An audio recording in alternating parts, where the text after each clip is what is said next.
Buenos días amigos, bienvenidos a su sección de alimentación y bienestar, donde usamos la alimentación y algunas otras herramientas para conseguir una vida plena y saludable. ¿A cuánto no nos ha pasado probablemente que después de comer o inclusive antes de comer referimos tener algo de acidez estomacal que resulta ser un trastorno digestivo bien molesto, pero además más frecuente de lo que muchos pensamos? Porque repito, ¿a cuánto no nos ha pasado, bien sea antes o después de comer? Pero es importante identificar qué es la acidez estomacal, qué se diferencia de un proceso desde el punto de vista patológico un poquito más fuerte, como una gastritis, por ejemplo. Y bueno, para dilucidar este tema me acompaña hoy mi amiga la doctora Claudia Petrucci, médico gastroenterólogo. Bienvenida a la Tisana nuevamente, porque eres amiga de la casa, Gracias, Claudia. Domingo, claro. A ver, Claudia, para entrar en materia rápidamente, ¿a qué denominamos o cómo podemos definir la acidez estomacal? Fíjate, usualmente se define como una sensación de ardor en el epigastrio, lo que coloquialmente conocemos o llama la gente la boca del estómago. Okay. Sin embargo, pasa mucho en la consulta que los pacientes que tienen acidez se acercan y te dicen, doctora, vengo porque tengo gastritis. No todo ardor a nivel de la boca del estómago es gastritis. ¿Okay? Correcto. El diagnóstico diferencial suele ser justamente la enfermedad por reflujo gastroesofágico. Okay.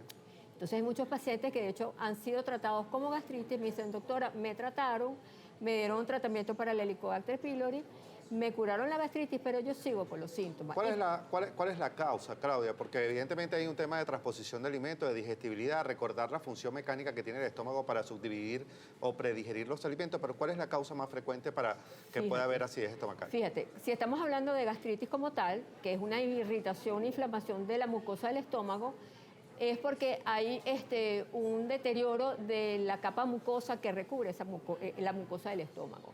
Eso puede verse a infección por Helicobacter pylori, por ingesta de alimentos irritantes como el café, el licor, los cítricos y por el uso excesivo de antiinflamatorios no esteroideos también. ¿Okay? Esas son las principales causas de gastritis. Cuando estamos hablando de enfermedad de reflujo gastroesofágico, fíjate, puedes tener un par de veces a la semana acidez dependiendo de lo que comas. Eso puede llamarse que está dentro de lo esperado. Okay. Sin embargo, cuando esos episodios son más de 2 veces a la semana, hay que prestarle atención. ¿Por qué pasa el reflujo gastroesofágico? Porque hay una alteración mecánica del esfínter esofágico inferior. Okay. El esófago es un tubo que tiene músculo y hay un esfínter que se abre y se cierra y es el que permite el paso del alimento al estómago, y una vez que el alimento pasa, él se vuelve a cerrar.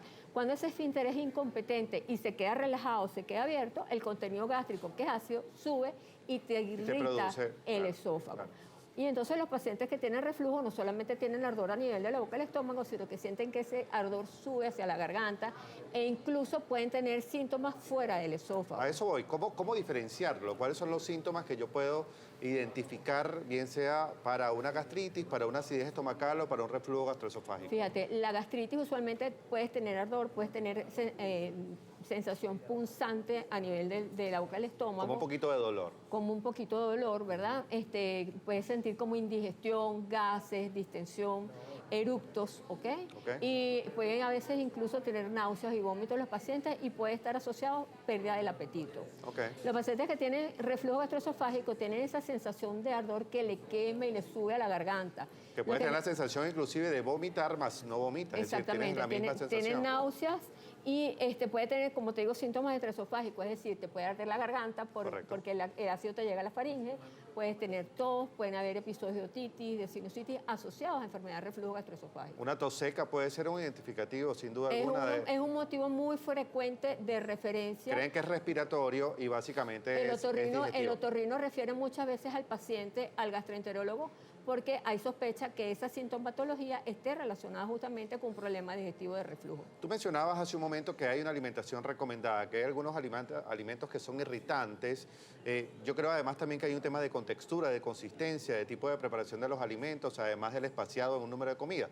Pero ¿cuál es la alimentación recomendada para tratar la acidez estomacal? Fíjate, si estamos hablando de una enfermedad de reflujo gastroesofágico, bueno, primero, evidentemente, comer en un horario establecido lo recomendable es hacer tres comidas principales, 2 meriendas para que el tiempo Para de ayuno... espaciar el tiempo digestivo. Exactamente, Ok. para que el tiempo de ayuno no sea tan prolongado. Correcto. Unas 3 horas entre cada comida sería lo recomendable. Ok. No comer y acostarse inmediatamente, o sea, antes de ponerte en posición supina, pues estar acostado, esperar entre 2 y 3 horas justamente para prevenir que no haya reflujo. Ok. Hay alimentos que lo exacerban, ¿ok? Correcto. Todo lo que tenga grasas, chocolate, frituras, embutidos, como Bebidas te dije, alcohólicas. las bebidas alcohólicas, el café, ¿ok? Exacerban pues, o predisponen más a tener reflujo. ¿Por qué razón? Porque esos alimentos relajan la musculatura del esfínter esofágico y eso hace que él se quede abierto y pueda haber más episodios de reflujo efectivamente. Ok, a ver, ahí hay algo importante que a mí me gusta mucho siempre resaltar a los pacientes que inclusive tú y yo manejamos en conjunto, que es el tema de la consistencia o la alternabilidad para preparar mis alimentos. No es lo mismo comerme un pollo a la plancha que puede durar alrededor de 6 o 7 horas para digerirse, que probablemente comerme la misma cantidad de pollo, pero de una manera desmenuzada o desmechado que Cierto. permita la digestibilidad del alimento. Entonces, ciertamente estos alimentos que acabas de mencionar evitar, pero también tener cuidado en cómo preparo los alimentos, qué porción me como, el espaciado de las comidas para tener una digestibilidad, por supuesto, mucho más segura. Claro, y muy importante además es recordar que el proceso de digestión empieza en la boca. Hay que comer despacio y hay que masticar bien. Mientras más tú proceses el alimento en la boca con la saliva, pues va a ser mucho más digerible una vez que llega al estómago justamente.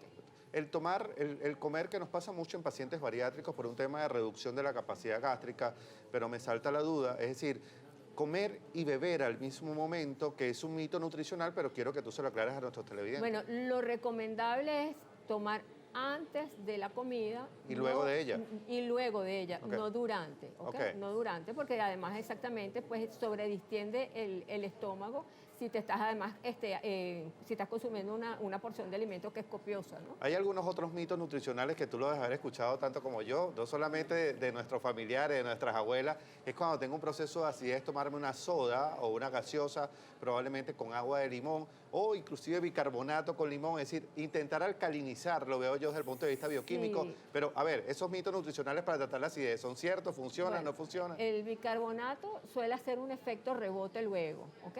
Los cítricos en particular, bien sea el vinagre de manzana que está muy de moda. Sí, que está muy de moda, sin o duda. tomarse un vaso de agua con limón en ayunas, o sea, puede barrer justamente ese moco que ok. está a nivel de la mucosa gástrica y que es la barrera Que protectora. entonces no se porque recomienda. Recuerda que el pH del estómago es ácido.